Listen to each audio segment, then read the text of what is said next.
तुंगभद्रा नदी के तट पर आत्मदेव नामक एक ब्राह्मण रहते थे, खूब धनवान, भगवान की बहुत भक्ति करते, पूजा पाठ करते।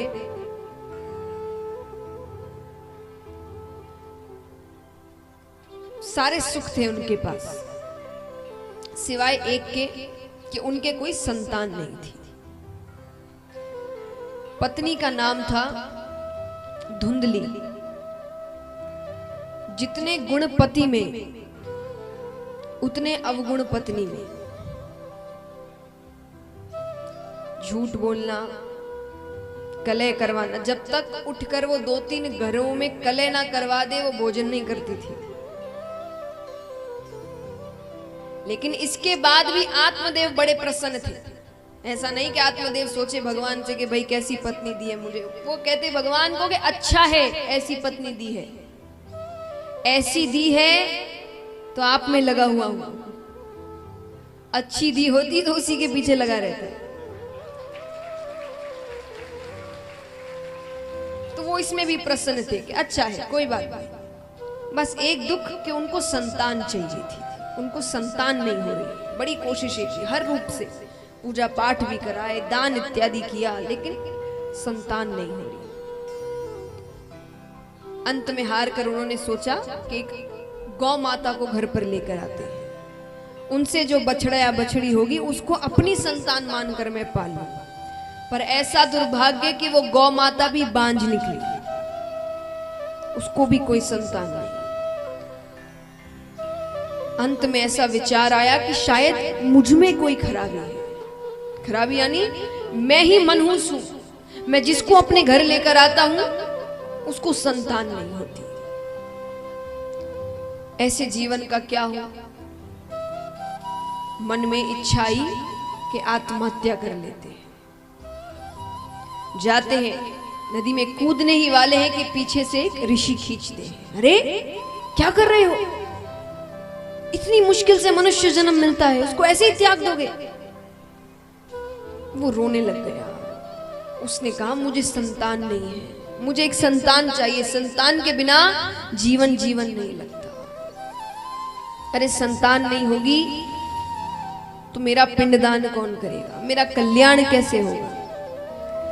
ऋषि ने कहा तो तुम्हारे हिसाब से जिस जिसके संतान है सबका कल्याण हो गया। पिंड यानी पिंड किसको कहते हैं? शरीर, पिंडदान। ये खास करके मृत्यु के बाद होता है, लेकिन पिंड का अर्थ होता है शरीर। तो उसको भगवान की भक्ति में लगा दो, हो गया पिंडदान। और भक्ति में लगाओगे तो ऐसे ही कल्याण होना है कि कल ही मैंने आपको बताया था कि भगवान ने कहा है जो मुझे भक्ति के रूप से मनाएगा मैं उसके घर जरूर आऊंगा। तो अपने शरीर को भगवान की भक्ति में दान कर दो, यानी भगवान की भक्ति में लगा दो, हो गया पिंडदान, हो गया कल्याण। जब खुद का कल्याण खुद कर सकते हो तो किसी और पर निर्भर क्यों हो? बार बार नहीं पाइए मनुष्य जन्म की मौज, ये जन्म बार बार नहीं मिलता है। पर ये सारी बातें मानो व्यर्थ ही गई। लेकिन इन बातों से आत्मदेव को यह समझ आ गया कि इतना ज्ञान, इतनी अच्छी बातें ये कोई साधारण व्यक्ति तो नहीं कर सकता। वो ऋषि के चरणों में पड़ जाते हैं। मुझे एक संतान चाहिए, कोई आशीर्वाद कुछ भी दीजिए पर मुझे एक संतान चाहिए। ऋषि को दया आ जाती है तो उन्होंने एक फल दिया, जाकर अपनी पत्नी को खिला देना और कहा कि मैंने आज तक के अपने तप का सारा तेज इस फल में डाला है, जो पुत्र तुम्हें होगा वो बड़ा तेजस्वी होगा। ठीक है, पत्नी को जाकर सब बताया, फल दे दिया, कहा कि खा लेना। अब पत्नी मन में सोचे कि कहां से लेकर आए हैं, खाने से क्या हो जाए। फिर वो सोचे कि मानो मैं गर्भवती हो भी गई तो 9 महीने तक हर जगह आना जाना बंद, क्योंकि अब वो कहीं जाती थी तो क्या करवाती थी? झगड़े में तो मारपीट भी हो जाए। अब इतनी मुश्किल से तो खुशखबरी मिलेगी आत्मदेव को कि संतान, तो वो ऐसे ही ना निकलने दे कहीं कि चोट लग गई, धक्का लग गया, मेरे बच्चे को कुछ हो जाएगा। तो वो कहे कि 9 महीने तक तो आना जाना बंद, और चलो वो भी सह लिया। तो 9 महीने बाद जब संतान पैदा करते हैं तो जो असहनीय पीड़ा होती है उसको कौन सहे? मुझसे तो नहीं होगा। चलो वो भी सह लिया। तो बच्चा होने के बाद कम से कम जब तक बच्चा 4-5 साल का ना हो जाए उसी के पीछे लगे रहो। उसने कहा ये मेरे बस की बात नहीं है। ये सोचते सोचते ही उसकी बहन का आना होता है। उसने अपनी बहन को सारी बातें बताई। बहन ने कहा देखो, तुम्हारे पास धन की कमी नहीं, मेरे पास संतानों की कमी नहीं। मैं अभी 1 महीने के गर्भ से हूं। तुम अपने पति से कहना कि तुमने फल खा लिया और तुम गर्भवती हो गई, लेकिन संतान तुम अपनी बहन के घर पैदा करो, तो मुझे जो संतान होगी वो मैं तुम्हें दे दूंगी और तुम मुझे उसके बदले बहुत सा धन दे देना। उसने कहा अच्छी बात है। फल का क्या करें? बोले फल को गौ माता की टोकरी में डाल देते। वो फल गौ माता ने खा लिया। अब धुंधली ने पति से कहा कि वो गर्भवती हो गई, उसे अपनी बहन के घर जाना है। बहन के घर चली गई। यहाँ गौ माता भी गर्भवती होती है। 9 महीने बाद दोनों को बालक होते हैं। वो तो अपनी बहन का बालक लेकर आती है और यहाँ गौ माता को एक बालक होता है। कैसा बालक? शरीर मनुष्य का, कान गाय के। उसके कान गाय की तरह थे। दोनों का नाम रखा जाता है। तो गौ माता से जो बालक हुआ उसका नाम रखा गौकर्ण, कि गाय के जैसे कान, गौकर्ण। और धुंधली से जो बालक हुआ उसका नाम रखते हैं धुंधकारी। दोनों धीरे धीरे बड़े हो रहे हैं। अब बड़े हो रहे हैं तो गौकर्ण जी बड़े अच्छे बालक हुए। सारे गुण उनमें, सत्य की राह पर चलते, माता पिता की हर बात मानते, शिक्षा ग्रहण करते, गुरुओं की बात मानते, बड़ों का आदर करते, बहुत अच्छे बालक थे। और वही धुंधकारी जी सर्व अवगुण संपन्न। नहीं सुना हो तो फिर से कहूं, सर्व अवगुण संपन्न। ऐसे कोई अवगुण नहीं हो जो उनमें ना हो। सारे अवगुण, झूठ बोलना, चोरी करना, नशा करना, मदिरा पान करना, गलत स्त्रियों के साथ संग करना, हर काम करता वो। धीरे धीरे उम्र अच्छी बड़ी होती है। अब देखिए पहले के समय में, जैसे आज के समय अलग अलग रास्ते, एक वैराग्य का रास्ता है। पढ़ाई के बाद कहा जाता है 2 रास्ते निकलते, या तो वैराग्य या गृहस्थ। लेकिन आज के समय में गृहस्थ का मतलब होता है मरते दम तक गृहस्थ में ही रहना। पहले ऐसा नहीं था। पहले गृहस्थ वाले भी गृहस्थ में तब तक ही रहते थे जब तक बच्चे समझदार नहीं हो जाते। जब बच्चे समझदार हो गए तो वो वन की ओर तप करने चले जाते, यानी दोनों जीवन का आनंद लेते। एक उम्र के बाद वो भगवान में लग जाते थे। लेकिन घर पे रहकर तो इस प्रकार नहीं लग सकते भगवान में। तो बच्चों जब समझदार हो गए, अपने आप को संभाल सकते, अपना परिवार बना सकते, तो वो चले जाते थे। तो यहाँ पर गौकर्ण जी और धुंधकारी दोनों अच्छे बड़े हो गए हैं। अब गौकर्ण जी को और शिक्षा ग्रहण करनी थी। देखिए पहले, आज के समय में जब ऊंची शिक्षा, हायर एजुकेशन लेना है तो क्या करना पड़ता है? शहर से बाहर, गांव से बाहर जाते हैं, बाहर पढ़ने जाते हैं, वहां बोर्डिंग स्कूल इत्यादि में रहते हैं, है ना। पहले जब ऐसी बड़ी शिक्षा लेनी होती थी तो गुरुकुल जाते थे। नाम बदलते हैं, चीजें वही रहती हैं। आज भी बोर्डिंग स्कूल है, पहले गुरुकुल होता था। बोर्डिंग स्कूल में अपने काम खुद करने पड़ते हैं, गुरुकुल में भी अपने काम खुद करने पड़ते थे। तो उस समय गुरुकुल होता था। तो गौकर्ण जी ने कहा कि मुझे तो गुरुकुल जाना है। पिता से कहते हैं कि अब हो गया, दोनों बच्चे समझदार हो गए हैं, अब आपको भी वन की ओर चले जाना चाहिए। पिता वन की ओर जाते हैं, माता नहीं जाती, माता धुंधकारी के साथ है। गौकर्ण जी गुरुकुल चले गए। अब यहाँ पर एक दिन उसे नशा करना था धुंधकारी को, उसके पास धन नहीं था। माता से जाकर वो धन मांगता है, घर में धन नहीं है, क्रोध आ रहा है, नशा जब करने नहीं मिलता तो क्रोध बहुत आता है, उस क्रोध के चक्कर में उसने अपनी माता को ही मार डाला। अब पूरी आजादी, अकेला है वो घर पर, कितनी स्त्रियों को अपने साथ लेकर घर पर आ गया, चोरियां डकैतियां बनती गई। उन स्त्रियों के कहने पर राजा के खजाने में चोरी करी। अब स्त्रियों ने सोचा एक ना एक दिन तो पकड़े जाएंगे, वो राजा है, राजा के सैनिक हैं, इसके चक्कर में हमें भी दंड मिलेगा। तो एक बार रात्रि में उसे बहुत मदिरा पान कराया गया, इतना मदिरा पान कि वो कुछ करने की हालत में ना रहे, और अब उसे मारने की कोशिश कर रहे हैं, बड़ी कोशिशें करते हैं, लेकिन इतने पाप किए हैं, इतनी आसानी से तो मृत्यु आने से रही। अंत में गरम गरम दहकते हुए कोयले होते हैं ना, वो कोयले उसके मुख में डाल दिए। बहुत दर्दनाक मृत्यु आई, लेकिन मृत्यु के बाद भी मुक्ति नहीं मिली, उसको प्रेत योनि प्राप्त हुई। अब यहां पर भाई को पता चलता है कि भाई की मृत्यु हो गई है। उन्होंने गौकर्ण जी ने गया में श्राद्ध इत्यादि करवाया, वापस घर लौटते हैं, घर को गंगा जल से साफ किया। अब सोने जा रहे हैं कि किसी के रोने की आवाज आती है। गौकर्ण जी कहते कौन है? एक आवाज आती है, मैं तुम्हारा भाई धुंधकारी, मुझे प्रेत योनि प्राप्त हुई है, तुम बड़े ज्ञानी हो, कुछ करो, मुझे मुक्ति चाहिए, मैं इस प्रेत योनि में नहीं रह सकता। अरे गौकर्ण जी ने कहा मैंने तो गया में श्राद्ध इत्यादि सब करवाया था।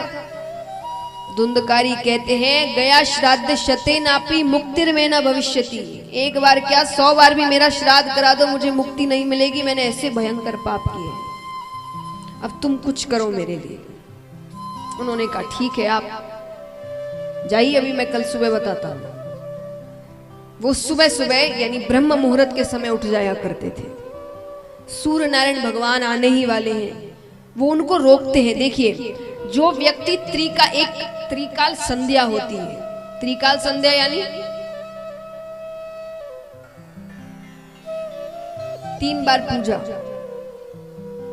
कब कब? सुबह, शाम को, जो शाम का समय होता है पूजा पाठ का, और रात्रि को सोने से पहले, इसको कहते हैं हम। और त्रिकाल संध्या पूजा यानी वो कोई साधारण नहीं पूजा के बस अगरबत्ती जलाई और हाँ इधर उधर ध्यान है उसको आवाज लगा रहे हैं, या वैसा नहीं, यानी नियम अनुसार कोई पाठ भी हो जो आप त्रिकाल संध्या यानी 3 बार करेंगे दिन में। ऐसा जो करते हैं नियम अनुसार, कहा जाता है उनकी बात देवता सुनते हैं, यानी मानते हैं, सुनते यानी बहुत जल्दी मानते हैं। तो उन्होंने वो त्रिकाल संध्या करते थे गौकर्ण जी, तो उन्होंने सूर्य नारायण भगवान को रोका, वो रुकते हैं। पूछा क्यों रोका है, क्या पूछना है? गौकर्ण जी ने कहा ऐसी ऐसी बात है, मेरे भाई को मुक्ति कैसे मिलेगी? सूर्य नारायण भगवान कहते हैं तुम श्रीमद् भागवत कथा सप्ताह पारायण करो, उससे मुक्ति मिल जाएगी। ठीक है, अब कथा ही कर रहे हैं तो सबको ही बुलाते हैं। अब पहले देखिए ये टेलीविजन, न्यूज़पेपर, टीवी ये सब तो था नहीं, ये इतने इतने बैनर लगते हैं,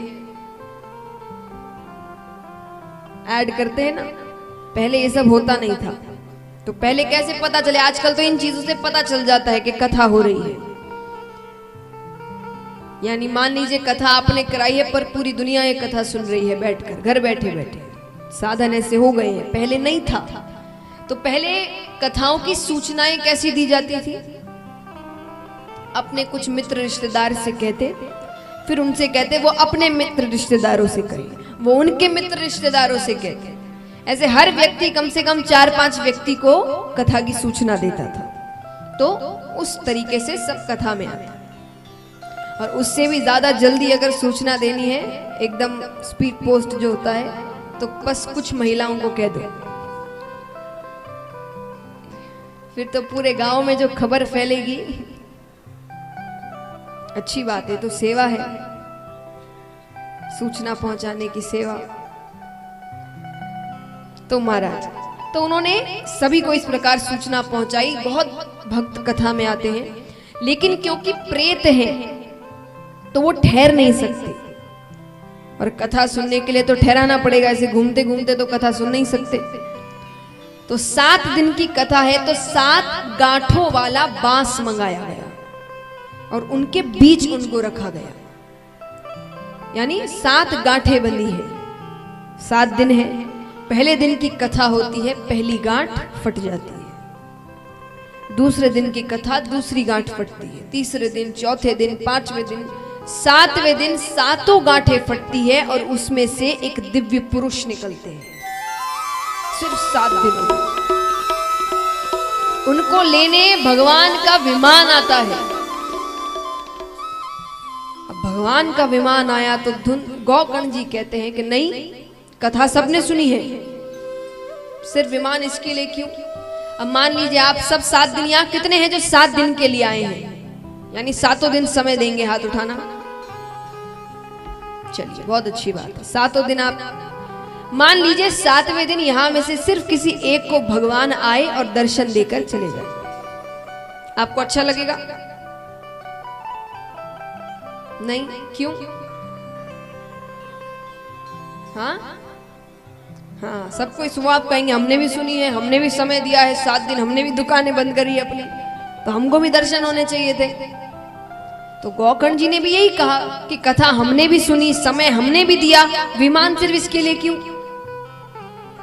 तब जो भगवान के पार्षद आए थे विमान लेकर, वो कहते हैं कि सिर्फ सुनने से कल्याण नहीं होता। मैंने कल भी बताया था, श्रवण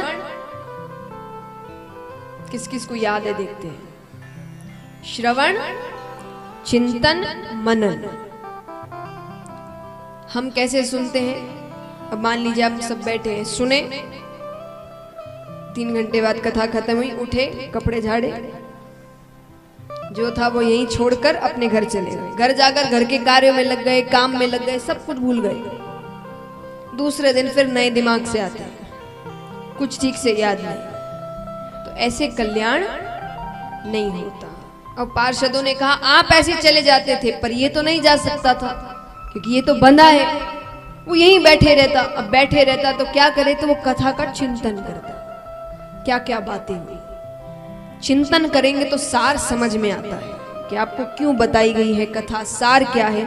सार समझ आता तो ये बड़ा पश्चाताप करता कि मुझको क्या करना था, मैंने क्या किया, कितने भयंकर पाप किए मैंने, खूब रोता। तो उस कारण उसके सारे पाप धुल गए। इसीलिए 7वें दिन उसके लिए भगवान का विमान आया। तो इन बातों को ध्यान में रखकर दूसरी बार कथा होती है, और दूसरी बार 7वें दिन जितने भक्तों ने कथा सुनी थी उन सब के लिए भगवान का विमान आता है और सबको भगवान के धाम लेकर जाता है।